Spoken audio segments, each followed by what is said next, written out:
अब यह जो अमेरिका और ईरान के बीच जो युद्ध है, इसमें अब इंडियन नेवी की एंट्री हो सकती है, क्योंकि खबर ऐसी आ रही है कि भारत से जुड़े जहाज़ों को टारगेट किया जा रहा है। कोई ऐसा जहाज़ था अभी हाल ही में जो भारत और शायद सिंगापुर से जुड़ा हुआ था, उसको अचानक हमला कर दिया गया। और इसके अलावा अभी 36 जहाज़ तकरीबन फंसे हुए हैं उस पूरे बारूद की ढेर पर, भारत के जहाज़। उनको बचाने के लिए अब इंडियन नेवी का ऑपरेशन। आपको पता होगा कि जब इंडियन नेवी घुसती है तो क्या हो जाता है किसी भी युद्ध में। ये दुनिया ने देखा है कि जब इंडियन नेवी ने पाकिस्तान को तोड़ करके अमेरिका, ब्रिटेन, नाटो सबकी औकात दिखा दी थी, तो इंडियन नेवी यहाँ पर अब आ रही है। और निश्चित तौर पर जो हमारे 36 के 36 जहाज फंसे हुए हैं, उसे लेकर के कुछ बहुत ही बड़ा होने जा रहा है। अब सोचिए, तो अमेरिका की जो सुपर पावर वाली अकड़ थी, वो खुलेआम कमज़ोर पड़ती हुई दिख रही है। कुछ नहीं हो पा रहा उससे होर्मुज़ के अंदर। ईरान लगातार घातक वार किए जा रहा है। अमेरिका चाह करके भी अपनी जहाज़ को सुरक्षित एक तरीके से ईरान के चंगुल से बाहर नहीं निकाल पा रहा है। क्यों? क्योंकि समुद्र में ईरान ने मौत का चादर बिछा दिया है। माइंस मौत का चादर बिछा दिया है ईरान ने। और उसी चादर के बगल में एक तरीके से हमारे 36 भारतीय जहाज और हजारों उस पर नाविक सवार हैं और वहीं सो रहे हैं वे लोग। जी हाँ, ईरान ने एक तरफ मौत का चादर बिछाया है समुद्र के अंदर, और वहीं पर उसी के जस्ट बगल में हमारे 36 भारतीय जहाज फंसे हुए हैं, उस पर हजारों नाविक सो रहे हैं। यह कितनी बड़ी बात है, आप समझ सकते हैं। तो ईरान ने समुद्र में एक ऐसी मौत की चादर बिछा दी है कि अब अमेरिका भी कांप रहा है, और वह बार बार गूगल मैप देख करके पूछ रहा है कि भाई कोई दूसरा रास्ता भी मौजूद है। यह ईरान का खौफ है इस वक्त। अमेरिका जो दुनिया के सबसे ताकतवर नेवी रखता है, वहाँ पे स्ट्रेट ऑफ होर्मुज़ के पास पहुँचते पहुँचते कांप रहा है। कभी गूगल मैप निकालने की कोशिश कर रहा है, लेकिन बचने की कोई चांस उसे नज़र नहीं आ रही है। मार्च 2026 चल रहा है, दुनिया बदल गई है। पहले अमेरिका बात बात पर अपनी नेवी भेज देता था। याद कीजिए, भारत को रोकने के लिए उसने कितनी बार नेवी भेजे हैं। 1971 में भेजा था, फिर रशिया आ गया बचाने के लिए, और अब इस बार क्या हुआ है, अब अमेरिका चुपचाप कोने में खड़ा होकर के ईरान का तमाशा देख रहा है, और ईरान स्ट्रेट ऑफ होर्मुज़ के अंदर डांडिया खेल रहा है। जैसे स्कूल का कोई टॉपर हो और एक तरीके से किसी बैंक बेचर से डर गया हो, वही हाल है अमेरिका का। ईरान जैसे बैंक बेचर से अमेरिका जो सुपर पावर है, जो टॉपर है, डरा हुआ है बुरी तरीके से। अमेरिका सोच रहा है, यार मेरे पास आखिर दुनिया की सबसे बड़ी मिसाइल है, सबसे महंगी मिसाइल है, खतरनाक रडार हैं, पर ये ईरान वाले साले पत्थर भी मार रहे हैं, जैसे कि रूस का किंजल चल गया हो, जिरकॉन चल गया हो। ऐसी स्थिति कर दी है ईरान ने। और चीन बस कोने में बैठ करके पूरे का पूरा तमाशा देख रहा है चुपचाप। चीन इस पूरे ड्रामे को ऐसे देख रहा है जैसे कि पड़ोसी की लड़ाई हो रही हो और वह बालकनी में बैठ करके चाय का आनंद ले रहा है। कुछ नहीं आ रहा, इसमें एंट्री नहीं कर रहा चाइना। लेकिन अगर आप रशिया की बात करें तो वह पूरी तरीके से अपनी एक अलग रणनीति पर भी काम कर रहा है और इस पूरे संकट को अपने फायदे में बदल रहा है तेजी से। अब पुतिन साहब जो है मन ही मन कह रहे होंगे कि लड़ो बेटा लड़ो, जब सारे रास्ते बंद हो जाएंगे और सबके पास तेल खत्म हो जाएगा तब मेरे पास ही आओगे और फिर मैं रेट बताऊंगा। और अमेरिका सबसे ज़्यादा फंसा रहा है यूरोपीय देशों को। यूरोपीय देश अमेरिका के जाल में हमेशा से फंसते रहे हैं और यहाँ पे बुरी तरीके से फंस जाएंगे।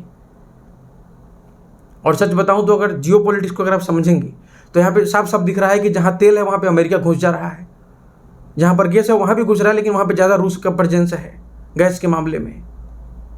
और जहाँ पर एक तरीके से मौका है वहाँ पे चाइना पहुँच जाता है सीधे लपकने, उसको मौका को लपकने सीधे। और भारत कहाँ पहुँचता है, तो भारत जो है कि वहाँ पहुँचता है जहाँ पर इसके लोग फंसे हुए होते हैं। क्योंकि भारतीय पासपोर्ट का मतलब यह कि जहाँ भी होगे अगर कॉल आ गई है तो फिर वापस आ जाओगे, वापस बचाकर तुम्हें ले आएंगे। ये भारत इसका एक तरीके से प्रमाण देने के लिए बहुत बड़ी तैयारी कर रहा है, ऑपरेशन शुरू करने जा रहा है। और इसी बीच अगर आप देखें तो भारत को लेकर के ईरान के जो होर्मुज़ है उसमें एक ऐसा घटनाक्रम हो गया है जिसने पूरे के पूरे दुनिया को चौंका दिया है। और वही घटनाक्रम जो विवश कर रही है इंडियन नेवी को इस पूरे मामले में एंट्री लेने के लिए। अब तक भारत सरकार शांत है, इंडियन नेवी भी चुपचाप है, ऑपरेशन सिंदूर में भी चुपचाप रही थी, लेकिन अब कुछ ऐसा होने जा रहा है जो शायद अमेरिका और ईरान युद्ध को पूरी तरीके से बदल सकता है। ईरान और अगर आप देखें पश्चिमी देशों की जो टकराहट है वैश्विक सप्लाई चेन को पूरी तरीके से झकझोर रही है और साथ ही भारतीय नेवी को भी झकझोर रही है ताकि वह एक्शन ले सके तुरंत। 2026 में देखिए आप स्ट्रेट ऑफ होर्मुज पूरी दुनिया की एक तरीके से राजनीति का सबसे बड़ा फ्लैश पॉइंट बन चुका है और अब यहाँ भारतीय नेवी की एंट्री होने जा रही है। भारत के एक तरीके से 36 जहाज संकट में फंसे हुए हैं हमारे वहाँ पर। तनाव के इस माहौल में भारत के 36 कमर्शियल जहाज जो हैं वो होर्मुज स्ट्रेट के पास फंसे हुए हैं और वहीं पे बगल में ईरान मिसाइल और अपने ड्रोन से दिवाली मना रहा है। अब ये जहाज जो है जो कि मौत के मुहाने पर खड़े होकर के अपनी बारी का बस इंतजार कर रहे हैं कि पता नहीं कब समय आएगा पास करेंगे यहाँ से। इन जहाज़ों पर हजारों भारतीय नाविक मौजूद हैं जिनकी जान जोखिम में है, क्योंकि लगातार हमले हो रहे हैं। कभी कभी किसी किसी जहाज़ को टारगेट भी कर दिया जा रहा है और यहाँ पर मोदी जी हैं जो कि मंथन कर रहे हैं एक तरीके से, ताकि इंडियन नेवी को भेजा जाए वहाँ पे जल्द से जल्द और किसी भी कीमत पर ये 36 जहाज को और भारत के वहाँ पे हजारों नाविक तैनात उन्हें सुरक्षित वापस लाया जाए। सोचिए जरा उन हजारों नाविकों का हाल कैसा होगा इस वक्त। दुनिया कह रही है कि वो संकट में है और वो जहाज के डेक पर खड़े होकर के एक तरीके से रील भी बना रहे होंगे और बता रहे होंगे पीछे देखो धुआं, और वो रहा ईरान का मिसाइल जो जाकर के दुबई के कब्र खोदने वाला है। लेकिन साथ में वो लोग कांप भी रहे होंगे क्योंकि कोई ठीक नहीं वहाँ से क्या हो जाएगा, कब क्या हो जाएगा। अब अगर भारत की रणनीतिक प्रतिक्रिया देखें तो साफ है कि भाई उसके जहाज़ों का रास्ता रोकना आसान नहीं है। अब अगर रोका गया तो फिर भारतीय नौसेना की एंट्री होगी और ये जो स्ट्रेट ऑफ होर्मुज है उधर हमारे घातक युद्धपोत रवाना प्लान उसका शुरू कर दिया गया है कि उधर भेजा जाए। ज़्यादा इंतजार अब करने के मूड में नहीं है मोदी जी। आगे हम लोग डिस्कस करेंगे, क्योंकि जब भी इस तरह का संकट आया है तो भारत की नेवी एकदम बिना सोच समझ के घुस गई है अंदर, जाकर के वहाँ से सभी भारतीय तिरंगे वालों को सुरक्षित बाहर निकाल करके लाई है। ये इंडियन नेवी करके पहले भी दिखा चुकी है। भारत इस बार वेट एंड वॉच की नीति को छोड़ करके एक्शन मोड में अब आ रहा है। इस बार साफ साफ माना जा रहा है कि स्ट्रेट ऑफ होर्मुज में इंडियन नेवी की एंट्री होगी, बहुत धमाकेदार तरीके से होगी। और जो एक तरीके से आप देखिए तो ये इतने जहाज फंसे हैं कि 36 जहाज, आप समझ रहे हैं, ऐसा लग रहा है कि समुद्र में भी मतलब दिल्ली का ट्रैफिक जाम एक तरीके से लग रहा है क्या। बस फ़र्क इतना ही है कि वहाँ पर हॉर्न नहीं बल्कि मिसाइलों का डर है सबसे ज़्यादा। वहाँ पे हॉर्न कौन मारेगा, मिसाइल मार रहा है सब दोनों एक तरफ से, और सबसे ज़्यादा अमेरिकी मिसाइल से डर है भारत को, क्योंकि वो एकदम पागल है। भारत और ईरान की दोस्ती को तोड़ने के लिए एक जहाज डुबा चुका है। और भारत सरकार की अगर आप रणनीति को देखें तो भारत सरकार फंसे जहाज़ों को सुरक्षित निकालने के लिए कई सारे विकल्पों पर इस पर चर्चा कर रही है। अब तक भारत सरकार अलग अलग देशों में फंसे हुए मतलब तिरंगे वाले नागरिकों को निकालती थी, उन्हें सुरक्षा देती थी। लेकिन अब अगर आप देखें तो जो तिरंगे वाले जहाज हैं उन्हें भी निकालने की तैयारी शुरू की जा रही है। अब देखना होगा कि एयरलिफ्ट तो करना मुश्किल है क्योंकि भारत सरकार एयरलिफ्ट करने में माहिर है। एयरलिफ्ट तो करना मुश्किल है, लेकिन अगर इंडियन नेवी इनको निकाल करके लाती है तो यकीन मानिए एक बार फिर से 1971 के बाद इंडियन नेवी के लिए मतलब गर्व हो जाएगा। वैसे तो बहुत ज़्यादा गर्व है हर भारतीय के दिल में इंडियन नेवी को लेकर के, और ज़्यादा बढ़ जाएगा। अब सरकार भारतीय झंडे वाले जहाज़ों को सुरक्षित वापस लाने की कोशिश कर रही है और यह एक तरीके से अहम विकल्प है, क्योंकि भारतीय नौसेना द्वारा अगर जहाज़ों को एस्कॉर्ट करके वहाँ से बाहर निकाल लिया गया तो यह काम ऐसा है जो कि अमेरिका भी नहीं कर पा रहा है। अपने जहाज़ों को वह बाहर नहीं निकल पा रहा है सुरक्षित, क्योंकि माइंस बिछा रहा है ईरान चुपचाप। और अगर ईरान बता देगा कि हाँ उधर से निकल करके चले जाना, उधर माइंस नहीं है, तो सुरक्षित हमारे भारत के जहाज़ आ जाएंगे। बहुत कुछ यहाँ पे हो सकता है, देखना होगा कि कहानी आगे कहाँ तक जाती है। मतलब अगर आप देखें तो समुद्र में भी एक तरीके से वीआईपी सिक्योरिटी शुरू हो सकती है, और नौसेना का जहाज़ पीछे टैंकर, और फिर उसके पीछे और भी जो है कि जहाज़ कमर्शियल जहाज़ जो हैं, ये सब कुछ बिल्कुल वैसे ही हो जाएगा जैसे दिल्ली में मोदी जी का सिक्योरिटी काफिला नहीं चलता है। आगे आगे मोदी जी, फिर उसके पीछे एक और गाड़ी, फिर उसके पीछे एक टेलीकॉम सिस्टम पूरा रहता है, तो सैटेलाइट सिस्टम से लेकर के हर चीज़। तो इस तरीके से पूरा का पूरा वहाँ पे काफिला की तरह ऐसा लगेगा कि अगर पहुँचती है इंडियन नेवी तो काफिला निकाल देगी वहाँ पर स्ट्रेट ऑफ होर्मुज के अंदर। और अगर आप देखें तो भारतीय नौसेना की जो तैनाती है यह सीधे सीधे फारस की खाड़ी, ओमान की खाड़ी के बीच में भारतीय युद्धपोत को भेजे जा सकते हैं। ऐसी रिपोर्ट सामने आ रही मीडिया के अंदर, क्योंकि मोदी जी रुकने के मूड में नहीं नजर आ रहे हैं। भारतीय जो नौसेना है जहाज़ों को एस्कॉर्ट करके सुरक्षित मार्ग देने की तैयारी कर रही है। और अगर आप देखें तो एक बार जब नौसेना जब इन सभी जहाज़ों को सुरक्षित बाहर निकालेगी तो इन्हें भी वैसा ही फील होगा जैसे कि यूपी बिहार में होता है कि चाचा हमारे विधायक हैं, जैसा वे फील करते हैं वैसे ही इन जहाज़ के कैप्टन को भी फील हो रहा होगा कि अब तो आ गया इंडियन नेवी, अब चाचा हमारे विधायक आ गए। तो तनावपूर्ण क्षेत्र में भी अगर आप देखें तो नौसेना की तैनाती पर सरकार स्तर पर मंथन जारी है और मुझे लगता है कि बहुत जल्द इसमें बहुत बड़ा डेवलपमेंट देखने को मिलेगा। सरकार के अनुसार अगर आप देखें तो होर्मुज़ स्ट्रेट में 36 भारतीय जो फंसे हुए हैं, 36 भारतीय जहाज़ पूरी तरीके से सुरक्षित है फिलहाल। जहाज़ों पर किसी भी ज़रूरी चीज़ों की कोई कमी नहीं हो रही है। मतलब जहाज़ वालों के पास भी खाने पीने का भी सामान है, पानी भी है। बस एक चीज़ की कमी है, चैन की नींद नहीं है उनके पास, क्योंकि क्या हो जाएगा कोई नहीं पता है। क्योंकि अगर दोनों तरफ से युद्ध शुरू हो जाती है ना, उधर से यूएई भी अटैक करना शुरू कर देगा, सऊदी अरब भी, तो फिर तो बहुत तहलका मच सकता है समुद्र के अंदर जहाँ पे ये लोग फंसा हुआ है। लेकिन युद्ध के कारण जो है चूँकि बेहद सतर्क वहाँ पे सुरक्षा प्रोटोकॉल भी लागू किया गया है। इतनी सिक्योरिटी है कि लगता है कि जहाज नहीं बल्कि प्रधानमंत्री की रैली निकलने वाली है वहाँ से। बहुत टाइट सिक्योरिटी है ताकि सबको बचाया जा सके। और जहाज़ों को लगातार एक तरीके से अथॉरिटी को अपनी स्थिति की जानकारी भी देनी पड़ रही है। और अगर आप देखें तो तेल टैंकर और गैस कैरियर का आंकड़ा जो है, तो उस क्षेत्र में फंसे हुए जितने भी तेल टैंकर और गैस के ये कैरियर हैं, उसमें 10% लगभग भारत के कहीं जहाज बताया जा रहा है। 10% भारत का जहाज उसमें है। तो भारत बहुत बड़ा वहाँ पे रोल प्ले कर रहा है। अब दुनिया वहाँ से ले रही है। अब भारत एक तरीके से हर जगह मौजूद है, क्रिकेट से लेकर के आईटी से लेकर के अब यहाँ पे संकट के आंकड़ों में भी है। बिल्कुल बिहारी भाइयों की तरह, जैसे कि हम लोग चारों तरफ प्रेजेंट हैं। अब देखिए आप तो कौन कौन से जो है कि जहाज शामिल है इसमें। तो फंसे हुए जो जहाज हैं उसमें सरकारी company shipping corporation of India के जहाज भी शामिल हैं। भारतीय नाविकों की एक बड़ी संख्या है उसमें। मतलब दुनिया भर के जितने भी व्यापारिक जहाज होते हैं उसमें काम करने वाले भारतीय नाविकों की संख्या बहुत ज़्यादा पहले से है। तो यहाँ पर भी जब इतनी संख्या जब फंसी हुई है तो भारतीय नाविक बहुत ज़्यादा यहाँ फंसे हुए हैं एक तरीके से। और जो होर्मुज़ क्षेत्र में हज़ारों भारतीय नाविकों को फंसे होने की अनुमान बताई जा रही है। बहुत लोग फंसे हुए हैं यहाँ पर। अब समुद्र में भारतीय जहाज ही नहीं बल्कि भारतीय नाविकों की सुरक्षा भी बड़ी चिंता बनी हुई है। यही कारण है कि अब इसके लिए जो है कि अब भारतीय नेवी को अनुभव है पुराना। हमने इंडियन नेवी ने ऑपरेशन संकल्प चलाया था और भारतीय नौसेना का अनुभव जो है ये बहुत ही ज़बरदस्त रहा था।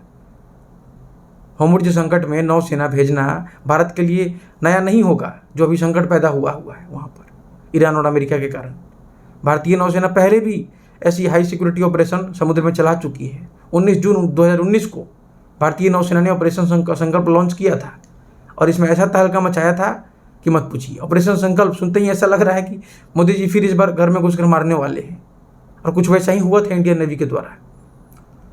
और ऑपरेशन संकल्प का मेन मकसद है कि खाड़ी क्षेत्र में जो भी फंसे हुए भारतीय जहाज हैं उन्हें सुरक्षित बाहर निकाला जाए।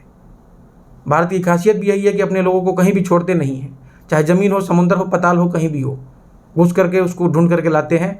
ठीक वैसे ही जैसे कि पाकिस्तान में मारे जाते हैं आतंकवादी, कहीं भी छुपे हुए होते हैं। तो अब ये जो मिशन था, ये जब हमने संकल्प जो चलाया था 2019 में, यह मिशन एक तरीके से होर्मुज़ स्ट्रेट, अदन की खाड़ी जो यमन का है, गल्फ ऑफ यमन वाला जो इलाका है, और ओमान की खाड़ी में चलाया गया था। यही सबसे ज़्यादा डेंजर जोन माना जाता है। अब इतने यहाँ पे यानी कि होर्मुज़ में पहले मिशन चला चुका है भारत। होर्मुज़, अदन की खाड़ी और ओमान की खाड़ी में चलाया जा चुका है इंडियन नेवी का ऑपरेशन पहले भी। अब इतने सारे इलाके एक साथ सुनकर लगता है जैसे कि नौसेना नहीं बल्कि मोदी जी वर्ल्ड टूर पर निकले हुए हैं। लेकिन वर्ल्ड टूर नहीं था, वो इंडियन नेवी का टूर था और देश के लिए था, सुरक्षा के लिए था। तो ऑपरेशन संकल्प क्यों शुरू हुआ था? तो एक तरीके से 2019 में कई व्यापारिक जहाज़ों पर हमले होने लगे। अचानक से खतरा भी बढ़ गया था उस पर। तो साल 2019 में हुआ क्या कि खाड़ी क्षेत्र में एक रहस्यमयी समुद्री हमले शुरू हो गए थे अचानक से। और मई और जून 2019 में आप देखें तो ओमान की खाड़ी और होर्मुज़ स्ट्रेट के पास कई तेल टैंकर को निशाना बनाया गया। इन जहाज़ों के हुल में एक तरीके से हुल के करीब जो है चुंबकीय माइन यानी कि लिम्पेट माइन लगा करके विस्फोट किए जाते थे, जाकर चिपक जा रहा था उस जहाज़ों में ही। और फिर विस्फोट हो जाता था जिससे कि टैंकरों में आग लग जा रही थी, भारी नुकसान हो रहा था। अमेरिका ने इन हमलों के लिए ईरान और उसके जुड़े समूहों को जिम्मेदार ठहराया था, लेकिन ईरान बोला कि नहीं, ये हमारी गलती है ही नहीं। उसने सभी आरोपों से इनकार कर दिया। तो ये 2019 का मामला है। तो उस वक्त भी भारत एक्शन में आया था, लेकिन इस वक्त तो खैर एक तरीके से युद्ध शुरू हो चुका है। अब अमेरिका कहता है कि ईरान ने बम लगाया, लेकिन ईरान कहता है कि सबूत दिखाओ, हमने नहीं लगाया है। अब ये तो वही बात हो गई जैसे कि बस में किसी ने बम मार दिया सब एक दूसरे की शक्ल की ओर देख रहे हैं कि भाई ये स्मेल कहाँ से आ गई अचानक से। तो वही स्थिति हो गई है। ईरान है कि कौन है, अमेरिका करता है या फिर ईरान करता है, दोनों में से कोई ना कोई तो है, तीसरा तो कोई है नहीं, वहाँ पर तीसरा कोई लेना देना है नहीं। अब यह इनकार जो है कि ईरान का वैसे ही था जैसे कि पीछे एक छात्र है जो कि मास्टर साहब जब बोर्ड की तरफ घूमते हैं तो पीछे से एक बॉल फेंक देता है और फिर सिर झुकाकर पढ़ने लगता है। मास्टर भी समझ जाता है कि यही हरामी है, फिर भी वो इग्नोर करके और ग्रेविटेशन समझाने लगते हैं अपना। तो इन जहाज़ों में जो लिम्पेट माइन लगाकर विस्फोट किए गए थे, छोटे छोटे मैग्नेट वाले, मतलब एक तरीके से समुद्र में भी अगर आप देखें तो लोग ऐसे ट्रैप लगा रहे हैं जैसे कि पोखरा में बोआरी मछली पकड़ने के लिए ट्रैप बिछाया जाता है, जाल बिछाया जाता है। तो इस तरह का ईरान बहुत पहुँचा हुआ खिलाड़ी है इस सब मामले में। हम समुद्र में कैसे हाईजैक करना है, कैसे क्या करना है, ईरान बहुत अच्छे से जानता है इसका पूरा खेल। अब अगर आप देखें तो हमलों के बाद भारत को मजबूरन खाड़ी क्षेत्र में युद्धपोत भेजने पड़े थे। जब ये सब हो रहा था खतरनाक, तो भारत को अपने जहाज़ तो बचाना है, और समुद्री जो भी व्यापार मार्ग है उस पर अचानक सुरक्षा संकट जब गहरा गया तो भारत को करना ही पड़ेगा। और नेवी भी बेचारी सोच रही होगी, इंडियन नेवी जो है, कि यार हर बार जब इस तरह का संकट आता है तो हम ही क्यों भेज देते हैं। ये एयरफोर्स भी है, भारतीय सेना भी है, उन्होंने क्या केवल सैलरी देने के लिए बैठा रखा है।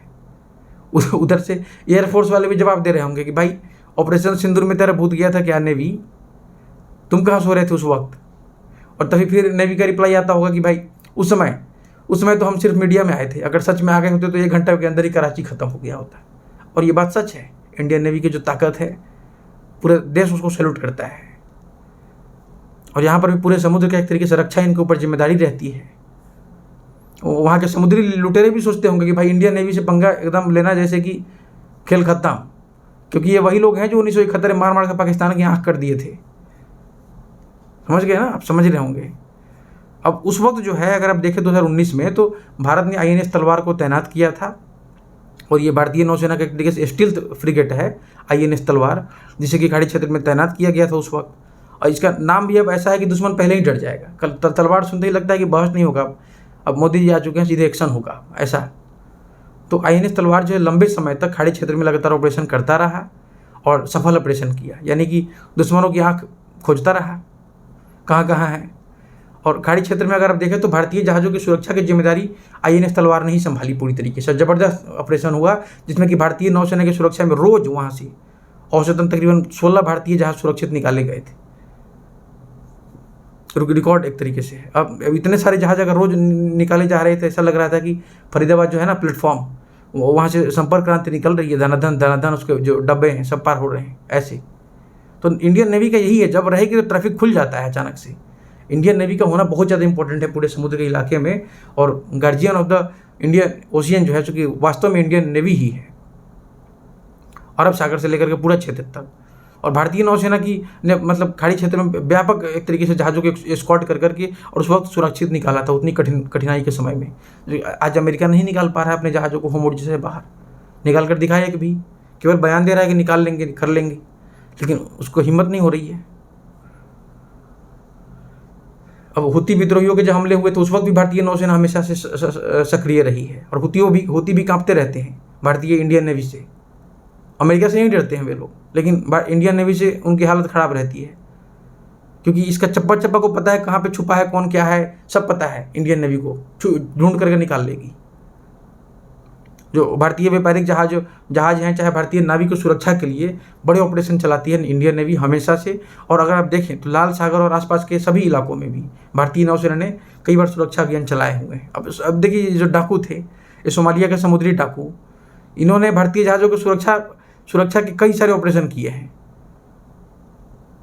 कि ये भारतीय जहाज़ों की कई सारी सुरक्षा के ऑपरेशन इनके खिलाफ किया गया है एक तरीके से। और भारतीय नौसेना ने अगर आप देखें तो समुद्री डकैतों के खिलाफ लगातार मिशन चलाए हैं कई बार। ये बहुत परेशान करते थे ये सारे डाकू जितने भी थे, लेकिन अब इनकी हालत अब ख़राब हो चुकी है। अब ये लोग दूसरा प्रोफेशन ढूंढ रहे होंगे। जैसे ही युद्ध होता था ये इन डाकुओं को कैसा लगता होगा। मतलब समुद्र में एक तरीके से इंडियन नेवी की पुलिसिंग चल रही थी।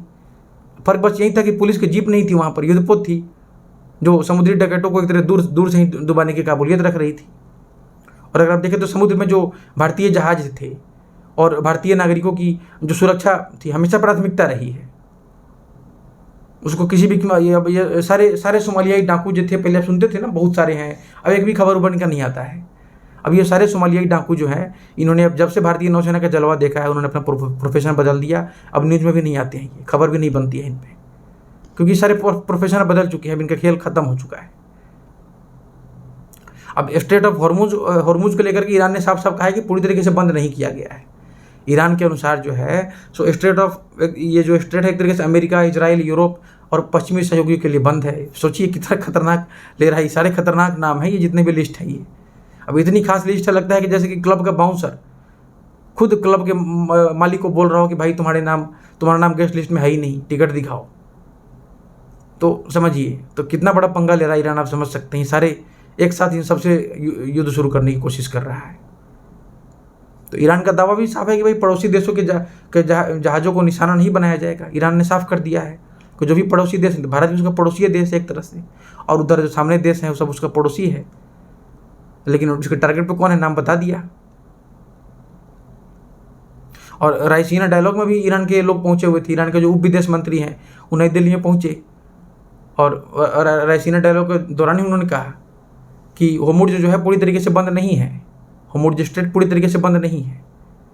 अब ईरान के उप विदेश मंत्री दिल्ली आए थे, जो दिल्ली अपने आप में ट्रैफिक के लिए मशहूर है। इसको सबको पता है कितनी लंबी लंबी लाइनें लगती है दिल्ली के अंदर सड़कों पे, लेकिन यहाँ से वो अपने होर्मुज ट्रैफिक को लेकर के अपडेट दे रहे हैं, सफाई दे रहे हैं।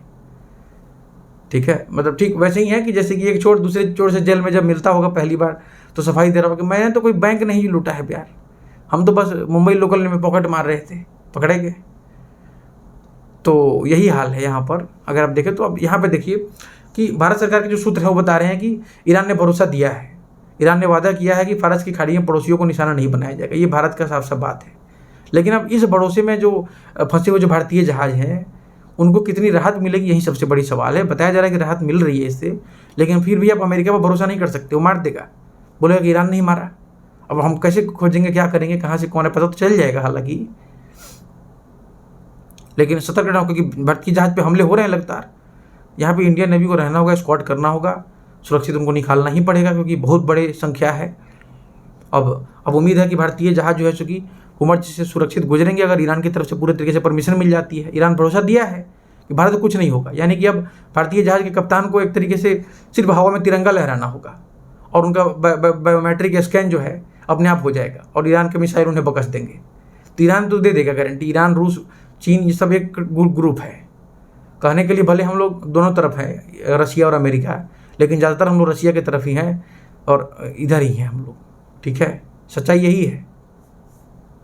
इजराइल के साथ हम लोग हैं, लेकिन अब जब अमेरिका की बात आ जाती है ना तो फिर उसमें तो फिर अमेरिका और रसिया में रसिया ही साथ रहेगा।